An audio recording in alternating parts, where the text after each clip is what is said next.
Hello! The apples are falling, the pumpkins are plumping, the farmers have finished and the blackberries are burst. It must mean it's harvest! Woo!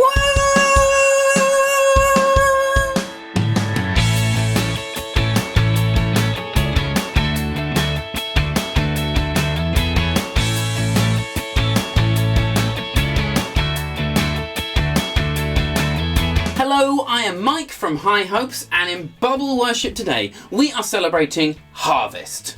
I've sent my very good friend Emma out to the allotment to see what's going on. Hi Mike, it's Emma from High Hopes and I am here at the allotment and it is amazing. What I love about an allotment is it's like a sweet shop. You can just pick things and eat them. Here we've got some tomatoes. I absolutely love tomatoes in pasta or rice or even just to eat like an apple. Delicious. Berries. Some lovely beetroots.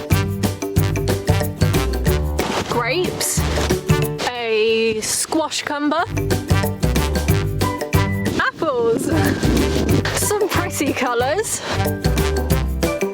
Brussels sprouts. More Brussels sprouts. Hang on a second. What's this?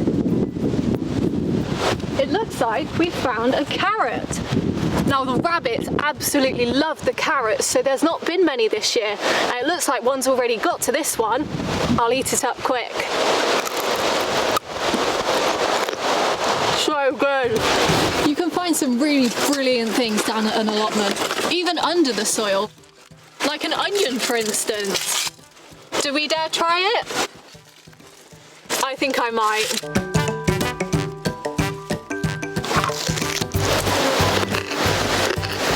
Delicious.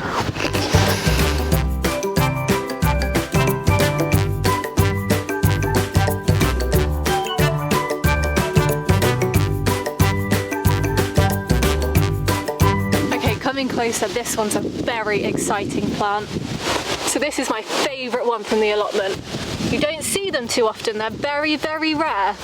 But if you look really, really closely inside, you'll see and find a chocolate bar. Now, this is royalty in an allotment. You really, really don't find them too often. So when you do, make sure to eat it up quick. So good. Harvest is the centuries-old celebration of marking the last of the crops to come in from the field. If you've been past a farm or a field over the summer, you may have noticed that the tractors and combines have been out all summer. Maybe you have been picking some strawberries a couple of months ago. Food is grown and collected all summer long, but right about now, it's the last load before winter. The Harvest Festival is all about sharing and thankfulness. I've got some tricky questions for you. Farmers work harder than almost anyone else on the planet. But do farmers make the food grow? You work hard at school, but did you make your brain learn? What do you think? Have a chat with it before we move on to our story. Pause!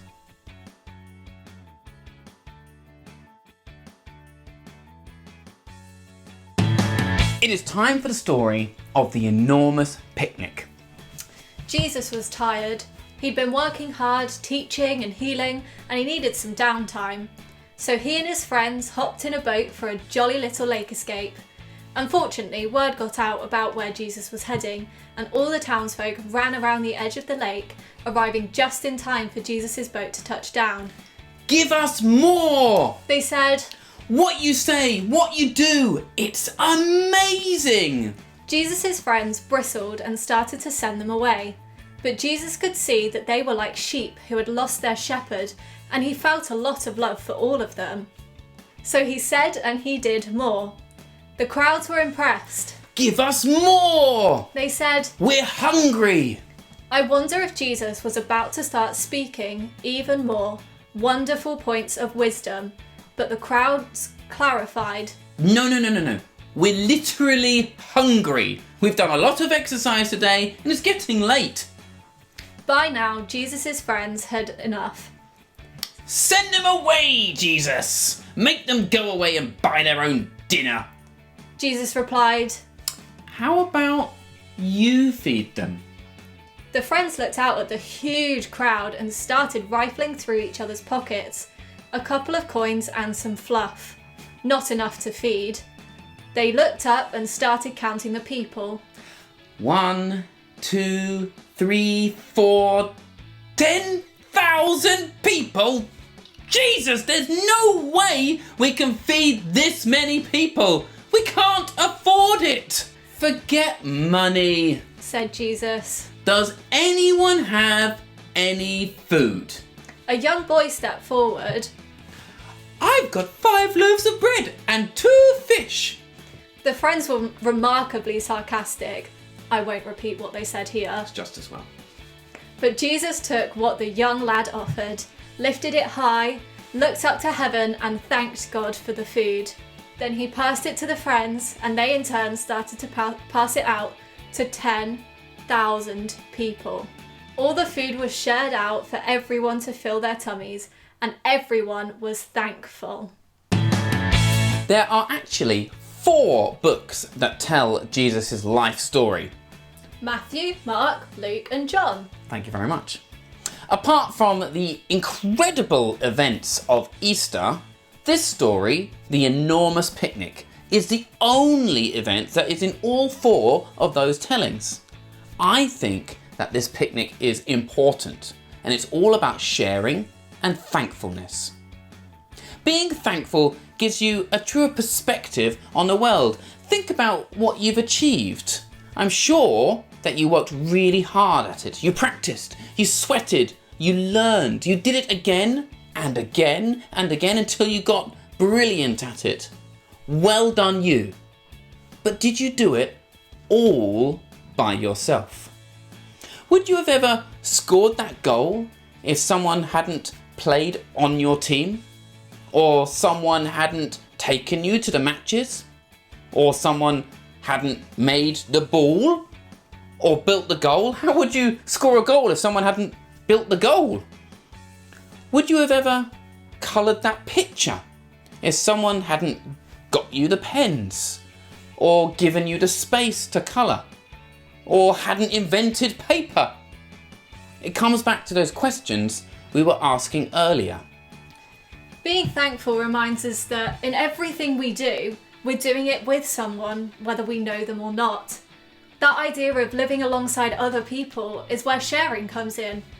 Just like I told the story of the enormous picnic, Harvest is also about making sure that everyone has what they need to be full. It's tricky at the moment though, isn't it? Being that we're not allowed to share anything. So here's a challenge for you.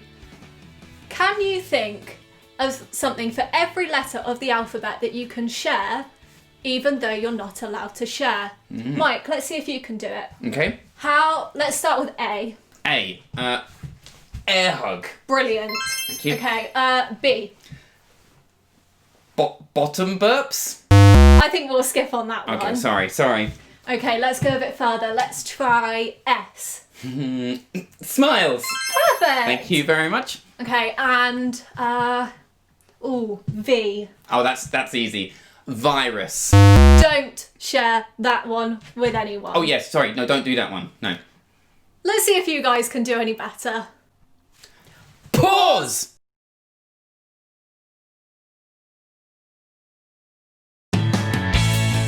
I hope you enjoyed thinking up ways to share right now. There's a famous harvest song based on what Jesus' brother James wrote. All good things around us are sent from heaven above. Harvest Festival has a long and rich history of thanking God for the wonderful things our world produces when we work with it. Let's take some time now to be thankful. Look around you. What have you got right now? Right in front of you? I'd like to lead a wordless prayer today. A meditation on the present, on the right now. I'm going to play some music, and as I do, I encourage you to sit and acknowledge what's around you. And say thank you, or don't say it, but think thank you. Thank you for this roof. Thank you, teacher. Thank you for my skin. Thank you for this air I breathe.